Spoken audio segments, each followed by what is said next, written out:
A graça e a paz do Senhor Jesus. Amém, meus irmãos? Bem, estamos finalizando o nosso curso. A guerra espiritual ou batalha espiritual. Mas você lembra que desde a primeira aula eu disse para todos vocês, meus alunos, que eu gosto dessa frase que eu coloquei aqui no livro, A Armadura de Deus, que diz assim, princípios gerais da batalha espiritual. Por que eu disse princípios gerais? Porque eu acredito completamente que existem vários princípios dentro da palavra de Deus que nos ajuda a combater o bom combate da fé. Eu realmente fui muito tocado por um texto que eu li nos livros do Kenneth Hagin, e que ele estava dizendo para Timóteo, olha Timóteo, eu combati o bom combate, então eu quero que você saiba que é importante você também combater o bom combate. Mas qual combate que nós combatemos? O bom combate da fé. Então nós precisamos de guardar a nossa fé. Nós temos que guardar a nossa fé como a menina dos nossos olhos. Porque sem fé é impossível agradar a Deus. Eu gostaria de orar com você. Estamos finalizando esse curso, essa matéria. Eu quero declarar em nome de Jesus que o Espírito Santo de Deus vai trazer luz e revelação para você. Quero declarar em nome do Senhor Jesus que Ele vai trazer essa luz, a revelação para que você possa ser persistente. Alguém que persevera no combate da fé. Eu já disse para vocês, queridos, que o ímpio não tem batalha espiritual. A batalha espiritual, ela é travada dentro da igreja. Ela é travada porque agora você pertence à igreja. A partir do momento que você pertence à igreja, você então entrou automaticamente numa batalha espiritual. Porque há um inimigo, há uma terra a ser conquistada. A terra foi dada ao Filho dos Homens. O Filho dos Homens entregou a terra para Satanás, na quebra da sua aliança com Deus. E agora nós fomos levantados como soldados de Cristo para combater o bom combate. Mas eu quero ler com você esse texto que eu fui tocado há muitos anos atrás. Ele diz o seguinte, em 1 Timóteo, no capítulo 6, versículo 11. Tu, porém, ó homem de Deus.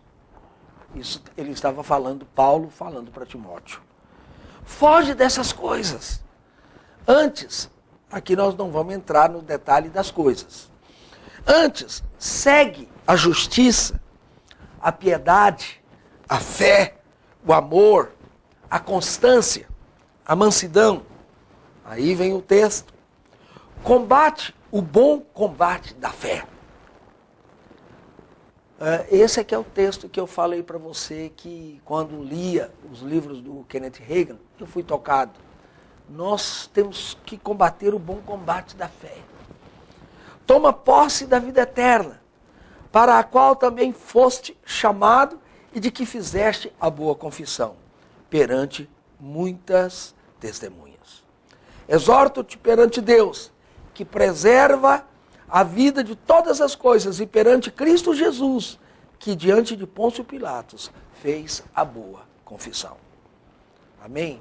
Isso é muito importante para nós. Combater o bom combate da fé.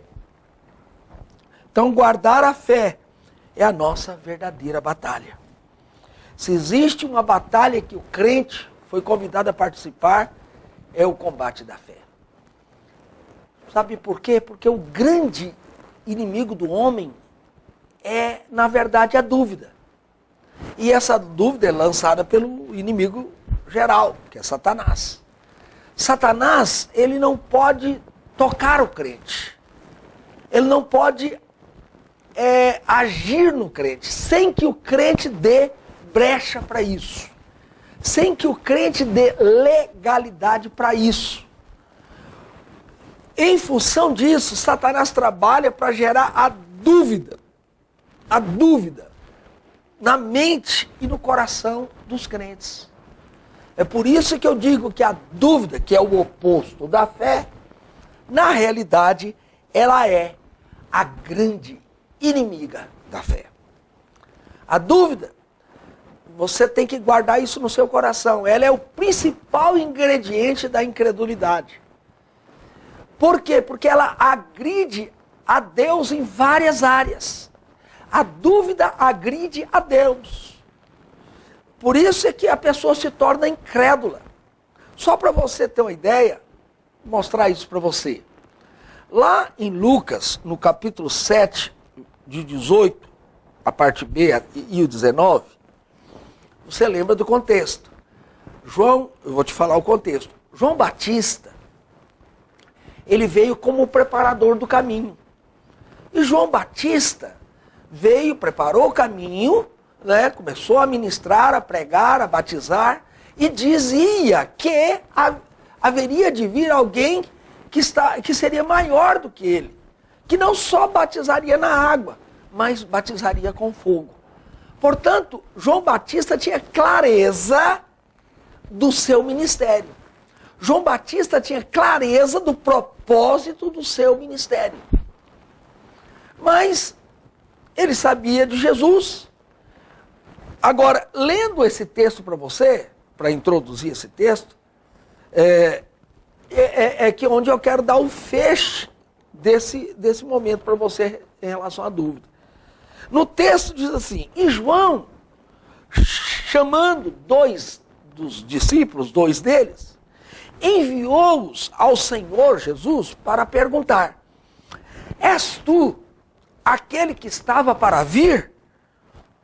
Quer dizer, aquele que eu fui chamado para ser o preparador do caminho? Ou havemos de esperar outro? Ora, você tem que entender o contexto que eu comecei a te explicar. João Batista, nesse dia aqui, ele estava preso. Ele estava preso. Mas o que é que gerou a dúvida nele? Como que Satanás conseguiu colocar a dúvida nele?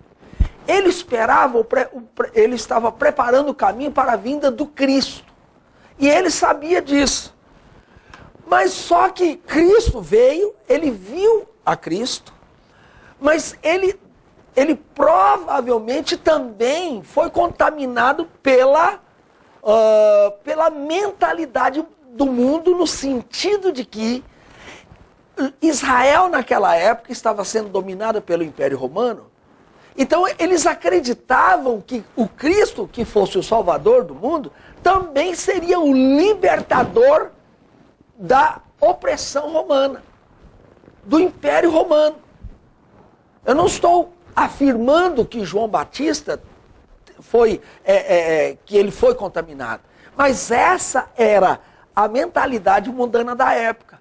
Mas eu só sei de uma coisa, João Batista deveria, claro, ouvir essas coisas das pessoas esperando o Cristo para ser um libertador, um grande libertador.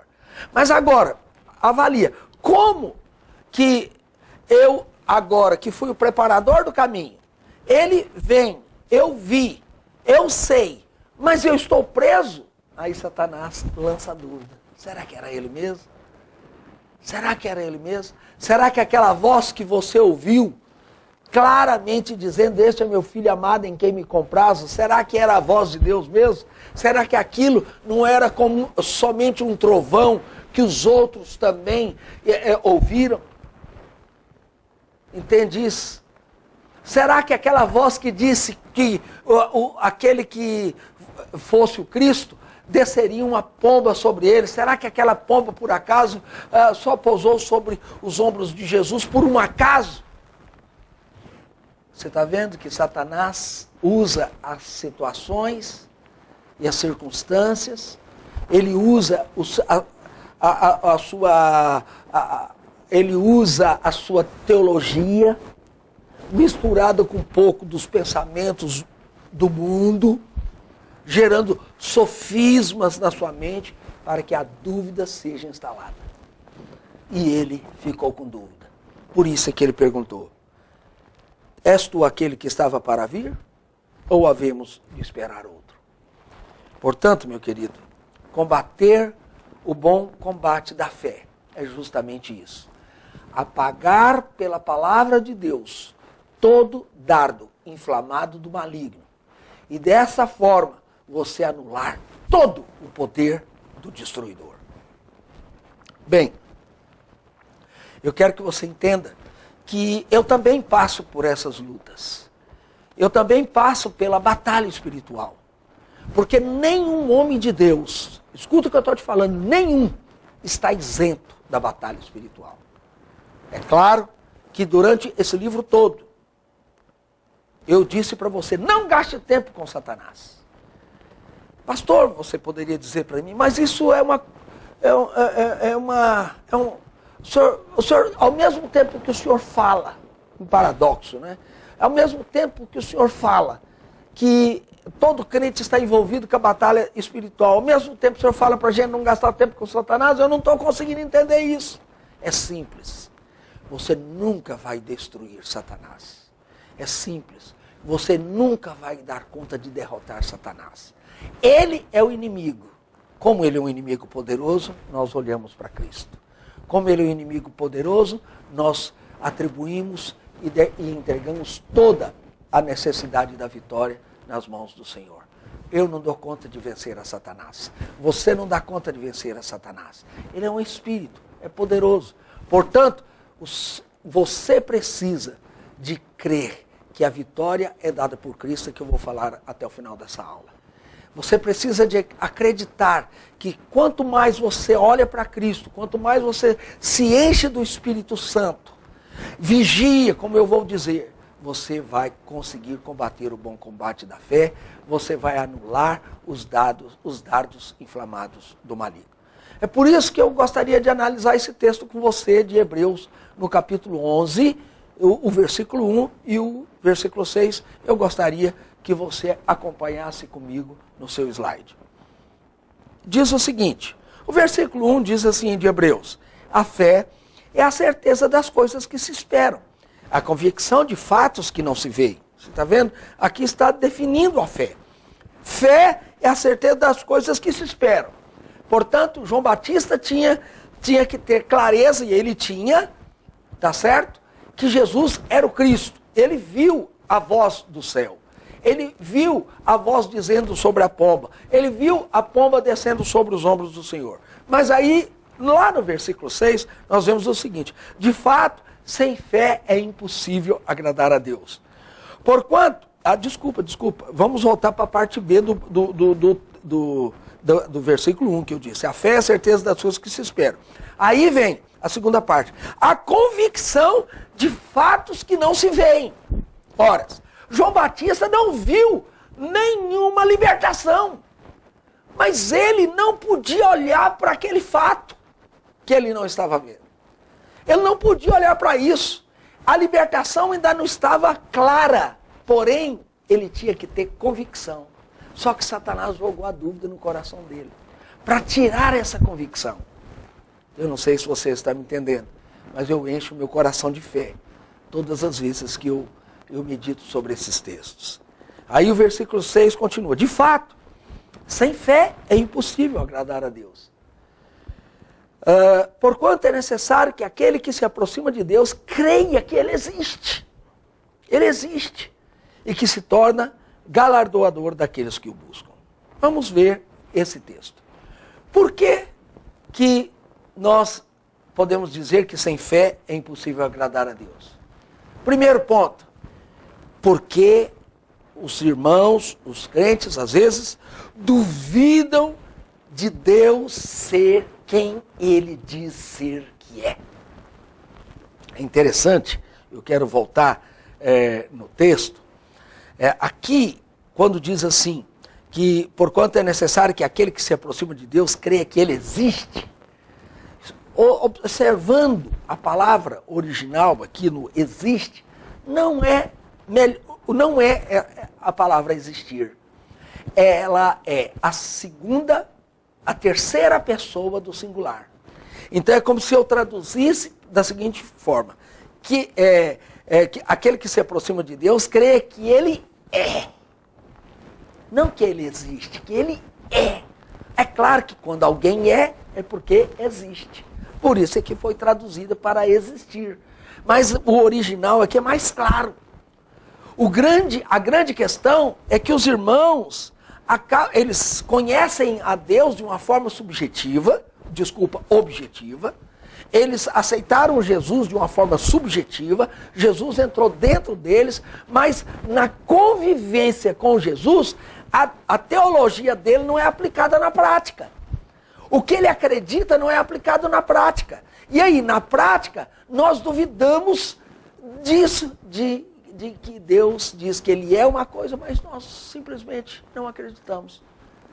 Dizer que ele é a mesma coisa que ele falou para a mulher pega em adultério, lá de João capítulo 8. Eu sou, minha filha, eu sou aquele que está falando contigo, eu sou. Ele é, simplesmente isso. Ele não é uma mentira, ele não é uma fantasia, ele não é um engano, muito pelo contrário, ele é a verdade. Por isso que Jesus é a sua expressão, porque Jesus é a verdade. Jesus disse, eu sou o caminho, a verdade e a vida. Portanto, Jesus, ele é a verdade.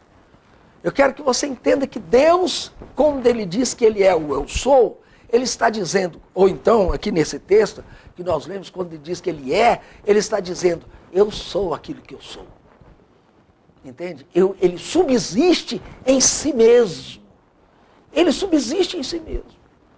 Então, você, para vencer a batalha espiritual, você tem que olhar para Cristo, porque você tem que entender que Cristo é tudo que você necessita.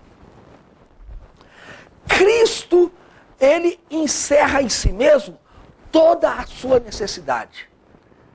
Então, agrada ao Senhor quem crê que ele é quem diz ser e pode todas as coisas. O que significa poder todas as coisas? Se você está triste, ele é a sua alegria. Se você está se sentindo condenado, ele é a sua libertação. Se você tem sido acusado, ele é o único que pode trazer paz para você. Ele é quem diz que ele é. Segunda coisa é porque duvidam da sua bondade. Né? Sabe, a Bíblia fala que ele é encontrado quando ele é buscado. Né? Buscar-me-eis e me achareis. Ele está sempre pronto para ser achado. Ele está sempre pronto para ser buscado. E o mais interessante é que esse texto de Hebreus diz que ele é galardoador. O que significa isso? Ele recompensa. Né? O coração de Deus está sempre pronto para recompensar. Enquanto a dúvida diz que tudo isso é só fruto da nossa imaginação, né? Enquanto a dúvida diz que não, isso deve ser só história da religião, né? Não, ele é a verdade. Deus, ele é aquilo que ele diz que ele é. Agora, eu gostaria de avançar, continuando, mostrando princípios espirituais. Eu quero falar para você de alguns elementos que são importantes para o fortalecimento da sua fé. Porque o nosso objetivo nessa matéria é que você aprenda a combater o bom combate da fé na batalha espiritual. E aí, nós formos para 1 Pedro, no capítulo 1 Pedro, no capítulo 1, 1 Pedro, capítulo 5, de 8 a 9. Diz o seguinte: sede sóbrios e vigilantes. Sóbrios e vigilantes. Por que nós temos que ser sóbrios e vigilantes? Aí o texto explica. Ponto. O diabo, vosso adversário, anda em derredor como leão que ruge, procurando alguém para devorar. Aí o texto fala, olha, resiste-lhes, ou resiste-lhe, firmes na fé. Quer dizer, combate o bom combate. Guarda a fé para resistir a Satanás de forma firme. Aí ele continua, certos de que sofrimentos iguais aos vossos estão se cumprindo na vossa irmandade espalhada pelo mundo. Aqui o apóstolo Pedro quis dizer o seguinte, você pensa que é só você que está nessa batalha? Não é não. Todos os crentes espalhados pelo mundo estão também passando ou vivendo a mesma batalha que você está. A questão, quem vai vencer então a batalha? Quem mais olhar para Cristo. Quem mais depender de Cristo. Quem mais acreditar que a sua vitória é a vitória de Cristo. Então primeiro, aqui nós vimos, eu não vou, o restante do versículo, deixa eu voltar aqui, é a parte da batalha. Mas essa primeira parte do versículo, do 8, diz, sede sóbrios e vigilantes. Isso aqui são dois elementos extremamente importantes para o fortalecimento da sua fé. Primeiro, a palavra sóbrio, sobriedade. A palavra sóbrio no original, ela tem o sentido de estar calmo e sereno de espírito. Ah, mas aí, você vê que a Bíblia, é como eu falei para vocês agora mesmo, no início da aula. Parece que eu falo para você, você vive na batalha constantemente, mas por outro lado você não olha para Satanás, não olha para o inimigo, confia no Senhor. Fica parecendo que é um contrassenso, fica parecendo que é um paradoxo, mas é mesmo. Porque também fica parecendo um paradoxo. O que seria? Como que na batalha espiritual, como que você está numa guerra e fica sóbrio, meu Deus do céu? Sobriedade significa calmo, sereno, de espírito. É isso mesmo. Por que eu tenho que ser sóbrio e calmo e sereno de espírito? Porque a batalha não é minha. A batalha é do Senhor. A guerra não é minha, a guerra é dele. Ele é o general. Ele ele que batalha por mim. A vitória que é alcançada não vai ser pessoas falam, como é que eu posso, pastor, continuar calmo e sereno? Olha a minha luta, olha a minha guerra. Mas o Senhor fala, sejam sóbrios. É como eu acho que numa das nossas aulas eu falei, é como o soldado de Israel que estava na batalha contra os filisteus, e aí um encontrava com outro e dizia, a paz do Senhor. Shalom Adonai. A paz do Senhor. Shalom Adonai. A paz do Senhor. Por quê? Porque estavam em paz. Só tem um espírito calmo e sereno quem tem a paz. Pastor, mas que paz? A paz de saber que ele vai dar a vitória. Então, por isso, eu gostaria de explorar dentro desse elemento da sobriedade 3 aspectos da sobriedade. O que é que pode te dar sobriedade? O que é que pode fazer você ficar calmo e sereno de espírito na batalha espiritual? Primeiro, a confiança.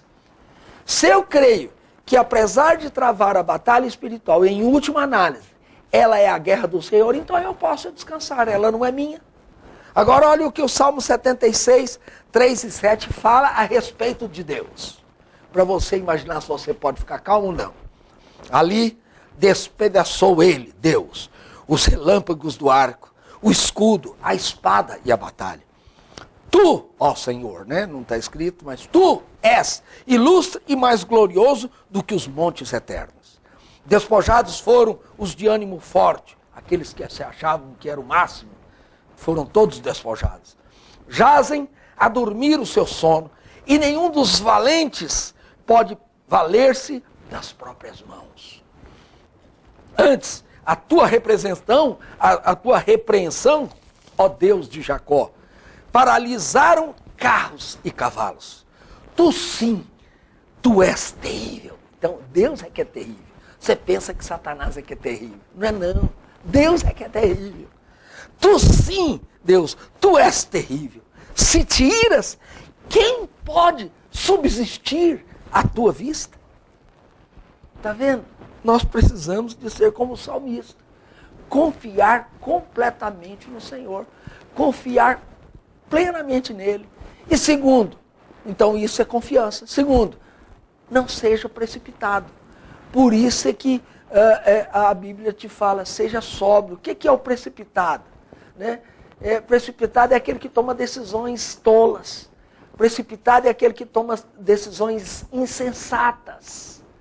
Uma batalha, meu irmão, ela precisa de soldados e ela precisa de oficiais sóbrios para não tomarem medidas tolas. Quem general, ou o capitão, ou o major, a equipe ali, ou os soldados ali embaixo, se eles tomam medidas tolas, insensatas na guerra, vai comprometer a vitória.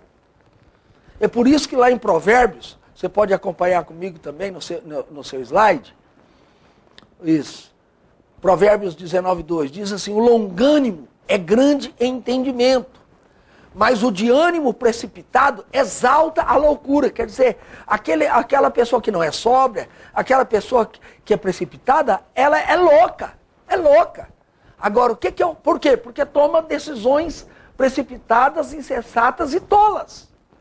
Você está numa guerra, meu irmão. Aí a Bíblia fala o contrário. O longânimo é grande entendimento. Você sabe quem que é longânimo? Longânimo é aquele que é calmo e sereno de espírito. Esse é longânimo. Tardio em irar, é longânimo. Porque ele é calmo, ele é sereno. Que Deus possa nos dar essa sobriedade para conduzirmos a nossa vida cristã. Quando você sair do terreno da fé, em uma batalha espiritual, entrar no terreno natural da confiança em si próprio, você vai estar cometendo loucura. Nós cometemos loucura toda vez que nós saímos do espiritual e olhamos para nós. Quando nós saímos do céu e olhamos para a terra. E o terceiro ponto da sobriedade é a percepção dos ardis do inimigo. Lá em Êxodo, no capítulo 4, eu gostaria que você abrisse a sua Bíblia. Eu não coloquei esse texto aqui no PowerPoint, no slide, mas eu gostaria de ler. E eu creio que Deus vai nos dar esse tempo para a gente explorar esse texto. Muito interessante, capítulo 4, versículo 1.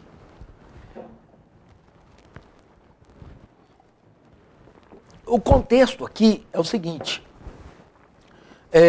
Deus chama Moisés na sarça ardente. E você conhece da história, você sabe que ali Moisés trava uma batalha de argumentos com Deus em relação ao chamado, porque ele queria ser tudo que Deus estava querendo agora há 40 anos atrás, quando ele era forte. Agora que ele tinha 80 anos, já velho, e com pouca força física, então ele estava travando essa batalha. Bom, de qualquer maneira, num dos argumentos, ele fala, como que eu vou chegar diante do faraó, o homem mais poderoso do mundo? E como que esse homem vai acreditar em mim? E aí, respondeu Moisés. Moisés responde no versículo 1. Mas eis que não crerão, nem acudirão à minha voz, pois dirão, o Senhor não te apareceu. Quer dizer, gerando dúvida. Perguntou-lhe o Senhor. Aí o Senhor perguntou para Moisés, né? Lá na sarça ardente, lembra da história. O que é isso que você tem na mão? Aí o Senhor falou para ele, o que é isso que tens na mão? Respondeu-lhe, um bordão. Então lhe disse, o que era o bordão? Só para a gente lembrar, aquele cajado, né? Aquela vara de apoio, aquele é o bordão. Um bordão. Então lhe disse, lança-o na terra. Ele o lançou na terra e o bordão virou uma serpente. E Moisés fugia dela. Depois eu vou explicar um por um. Disse o Senhor a Moisés, estende a mão e pega-lhe pela cauda. Estendeu ele a mão e pegou-lhe pela cauda e ela se tornou novamente em bordão. Para que creiam que te apareceu o Senhor, Deus de seus pais, o Deus de Abraão, o Deus de Isaque e o Deus de Jacó. Disse-lhe mais o Senhor, mete agora a mão no peito. Ele o fez. E tirando-a, eis que a mão estava leprosa, branca como a neve. Disse ainda o Senhor, torna a meter a mão no peito. Ele a meteu no peito novamente, e quando atirou, eis que havia tornado como o restante da sua carne. Quer dizer, normal de novo. Se eles não te crerem, nem atenderem à evidência do primeiro sinal, quer dizer, de pegar na cobra, na serpente, e ela se transformar em bordão novamente, ou vice-versa, talvez crerão na evidência do segundo. Aí o Senhor continua. Se nem ainda crerem mediante esses dois sinais, nem te ouvirem a voz, tomarás da água do rio, o Nilo, e as derramará na terra seca. E as águas que do rio tomares, tornar-se-ão em sangue sobre a terra. Isso aqui é muito interessante. Faz parte da sobriedade você perceber os ardis do inimigo. Então o inimigo, ele vem para matar, roubar e destruir. Mas ele não vem para matar, roubar e destruir de uma forma afrontosa. Não, muito pelo contrário. Ele vem camuflado. Por isso o sóbrio, ele se mantém calmo e sereno, então ele pode perceber os ardis do inimigo. E para isso, Deus nos ensina 3 coisas. O Senhor já nos ensinou. Primeiro, ele falou, transforma esse bordão, joga esse bordão. E ele transformou em serpente. Sabe o que Deus estava querendo fazer conosco? Fazer com Moisés, e isso podemos aplicar para nós? Nos ensinando a aprender a lidar com o diabo. Nós temos que aprender a lidar com o diabo. Nós precisamos de perceber os ardis dele. Compreende isso? Mas aí é interessante que ele também dá 2 sinais. Um é o do peito. A mão leprosa, quando sai de si, significa que nós não temos nada que possa vencer o inimigo. Nós não temos nada. Nós temos pecado dentro de nós. Então não vencemos não vencemos. Né? Nós precisamos de depender dele. E também ele fala sobre as águas do Nilo. As águas, o Nilo era a coisa mais preciosa para um egípcio.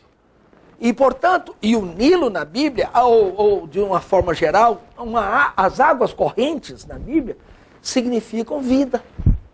Porém, quando eu jogo a água no chão, que ela fica parada, ela é morte. Isso é a interpretação bíblica. Isso Deus estava querendo dizer, que nós precisamos de conhecer a nós mesmos, para saber que em nós não há bem nenhum, que nós de nós mesmos não podemos vencer a Satanás. Segunda coisa, que nós, na nossa vida, nós não podemos ficar baseado na morte, a água no chão, parada, mas sim na vida. Então, quem vence essa batalha para nós é o Senhor, porque nós mesmos não podemos vencer e nós não vencemos com morte, porque o homem ainda peca. Nós ainda pecamos, muito pelo contrário, nós alimentamos a Satanás todas as vezes que desobedecemos ao Senhor. Portanto, nós mesmos não daríamos conta de vencê-lo. Mas aí ele fala, aprende a lidar com o diabo. Amém? E você vai ver que você vai se tornar uma pessoa sóbria. Uma pessoa calma, serena de espírito. Mas você precisa não só disso, mas também da vigilância. Vigilância é um estado de atenção. É ser cauteloso, é ser ativo. Portanto, não fique passivo. Porque quanto mais passivo você ficar, mais o diabo vai lançar mentiras, dúvidas na sua mente. E estar vigilante, nesse sentido, né, é o oposto de permitir de forma negligente e passiva a aproximação sutil do inimigo. É isso que é importante. Conta-se um caso de um corretor de investimento, que ele fez o seguinte, ele queria tirar dinheiro de uma pessoa, aí ele convenceu aquela pessoa de investir determinado recurso nele que ele daria um bom juro de troca. Aí ele foi, prometeu lá 1%, o cara emprestou, vamos supor, R$10, aí ele pegou e deu o juro depois de um certo tempo. Aí ele chegou de novo e falou, escuta, você não quer investir mais? Aí o cara já investiu mais nele. Sabe o que aconteceu? Ele foi lá de forma honesta e pagou todo o juro. Lá pela 5ª vez, agora o homem investiu uma fortuna. Aí ele nunca mais voltou. Assim é o diabo conosco. Se nós não ficarmos vigilantes, em estado de alerta, de atenção, cauteloso contra o pecado, contra a vida sem santidade, a vida sem consagração, você pode estar certo uma coisa, você vai cair no erro de perder a batalha. E aí você tem que vencer a batalha fortalecendo-se na palavra.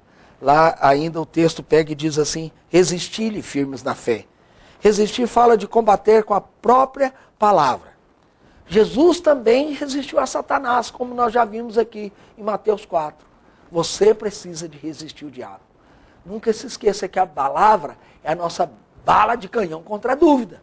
A bala de canhão, aquela bala grande, forte, poderosa, é a palavra de Deus.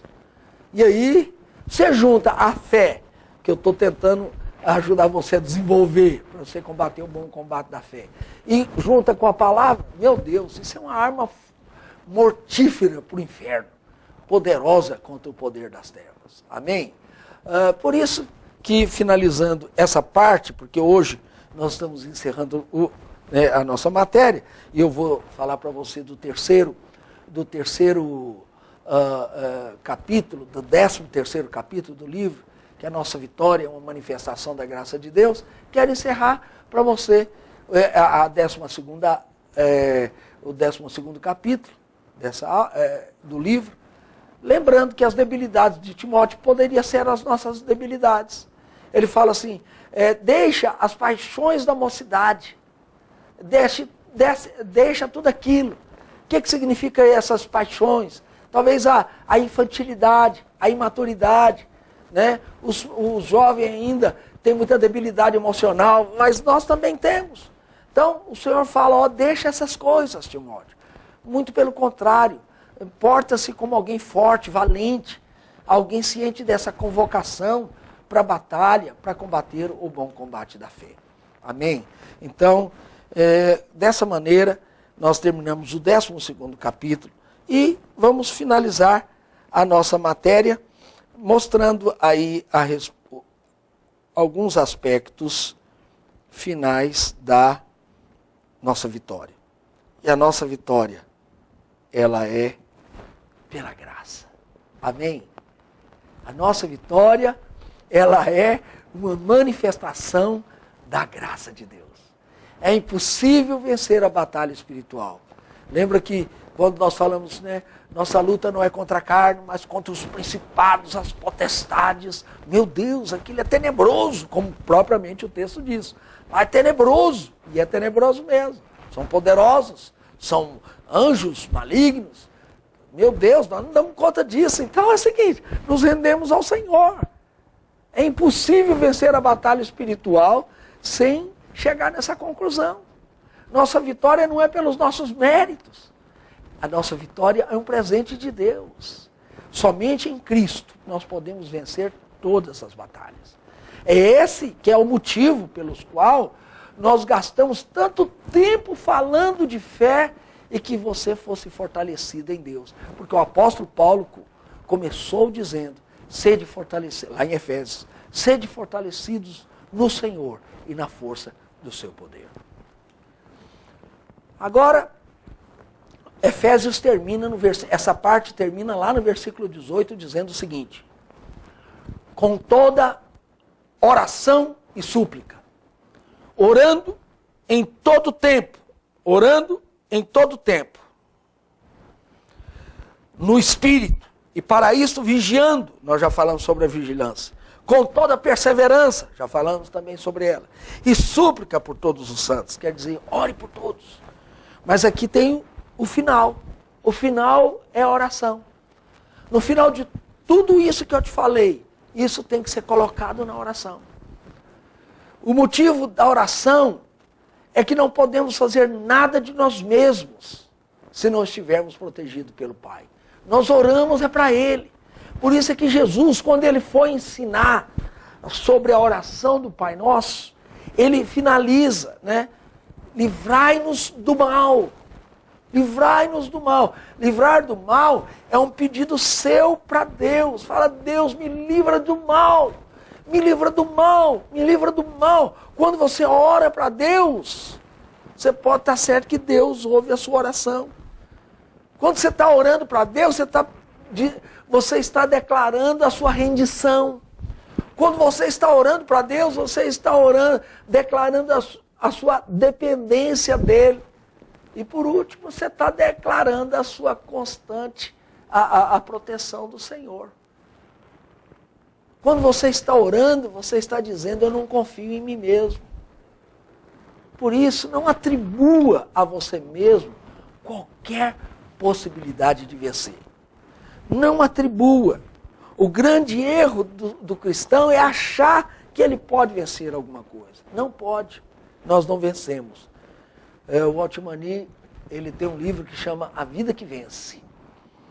E lá ele ensina muito desses princípios que eu estou te falando. E existe uma frase, renda-se, renda-se, renda-se a Deus. Renda-se para o Senhor. Né? A nossa vitória é manter os nossos olhos em Cristo. Nós precisamos de manter os nossos olhos em Cristo. O nosso chamado é para nos concentrar em Jesus. A função do diabo, ela é nos desviar de Cristo. É desviar os nossos olhos de Cristo. Compreende isso? Quando... Entenda, sabe, vocês já assistiram aqueles filmes que, se eu não me engano, há esses dias atrás, eu assisti um filme como esse. Tinha um bandido, né? E ele armou uma confusão lá em Wall Street. Mas uma confusão grande, né? Mas o alvo dele não era entrar por ali, por aquelas portas. O alvo dele, desse bandido, era explodir aquela região de Manhattan, nos Estados Unidos, ali do centro financeiro de Nova York, por baixo do túnel. Então o que ele fez, esse bandido? Ele pegou, armou, ele espalhou que ia ter ali umas explosões ali na parte de cima. Todo mundo saiu ao mesmo tempo de todos os prédios. E aí armou-se uma confusão lá em cima. Quando armou aquela confusão em cima, todo o aparato policial foi destacado para ir até aquele lugar, para proteger. Chegou lá, maior confusão. Mas aí, claro, todo filme, você sabe, tem um mocinho. E o mocinho que era sóbrio e vigilante, né? O mocinho que está olhando para Cristo, não está olhando para os fatos, para os acontecimentos, não está olhando para os problemas do casamento, não está olhando para os problemas dos relacionamentos com pais e filhos, ele não está olhando para isso, ele estava sóbrio e vigilante, ele captou, ele está querendo tirar a nossa atenção. E ele fala para o chefe dele, o bandido está tentando nos tirar a atenção, não é aqui. E aí ele começou a olhar para perceber os ardis do inimigo. Aí ele captou. Aonde que vai dar isso aqui? Vai dar debaixo dos túneis. E lá no túnel, uma bombinha virava uma bombona. Uma pequena bomba explodia um prédio. Mas lá debaixo do subsolo, ou no subterrâneo, no subsolo, uma bombinha causava um estrago muito maior. Porque ela potencializava, ia no máximo. Assim é o diabo. A função do diabo é desviar os nossos olhos para que uma pequena coisa possa explodir na sua vida. Possa desviar a sua atenção e destruir você. Essa é a obra do diabo. Mas aí, o Senhor diz o seguinte, lá em 2 Coríntios, capítulo 2, versículo 14. Graça, porém, a Deus, que em Cristo sempre nos conduz em triunfo. É interessante que conduzir em triunfo era aquele aparato militar na porta de Roma, ou das megacidades daquela época, das cidades-estados, mas vamos falar de Roma, em que toda a cidade de Roma ia para os muros da cidade e para as portas, para as entradas, para verem o seu grande general num cavalo branco, vindo com os escravos ou com os povos dominados. Isso é que era conduzir em triunfo. Então aquele general estava conduzindo cada um daqueles soldados em triunfo. Triunfo por causa do glamour que tinha aquele momento para aquele general. Então, mas é interessante que 2 Coríntios 2,14 fala isso para nós. Graça, porém, a Deus que em Cristo sempre nos conduz em triunfo. Mas conduzir em triunfo fala de derrota ou de vitória para o general. Pastor, mas o que tem a ver isso com a nossa aula guerra espiritual, batalha espiritual? Tem tudo a ver. Porque eu disse para você que o alvo do diabo é derrotar você. Mas o alvo de Deus também é derrotar você. Quando você é derrotado por Deus, você vence Satanás.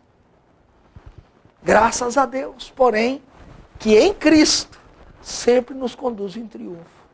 Portanto, eu quero finalizar a nossa matéria com esse versículo para você. Deixe-se ser derrotado por Cristo. Quando nós somos derrotados por Cristo, nós então podemos dizer que somos mais do que vencedores. Renda-se a Ele. Olhe para Ele.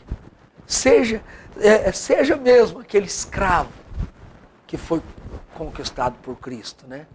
Nossa derrota está quando nós olhamos para nós mesmos. Ou então quando nós olhamos para o diabo. Mas a nossa vitória, ela está quando somos conquistados pelo nosso general. E quando então nós somos conquistados por ele, você pode estar certo de uma coisa, que nós podemos dizer que estamos sendo fortalecidos no Senhor. Segundo, podemos dizer que nós somos agora, que podemos tudo na força do seu poder. Porque meu poder acabou. Eu que pensava que era tão forte, agora eu não sou mais. Eu que pensava que eu podia tantas coisas, agora não posso mais. Eu que pensava que eu era poderoso de palavras, não sou mais. Porque não adiantou eu ser poderoso nas palavras quando somos derrotados por Satanás. Até mesmo quando nós fazemos a grande obra, estamos trabalhando para Deus, fazendo tantas coisas para o Senhor, e às vezes fazemos tanto na nossa força, que perdemos o nosso casamento, que às vezes perdemos o relacionamento com nossos filhos. Por quê? Porque ainda somos generais de nós mesmos.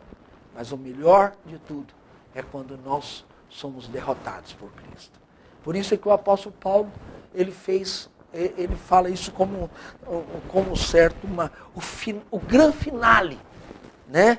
O grande finale de uma orquestra sinfônica ali, que toca de uma filarmônica. Ele fala, graças, porém, a Deus, que em Cristo sempre nos conduz em triunfo. Seja derrotado por Cristo, para que você possa vencer a batalha espiritual. Que Deus te abençoe ricamente.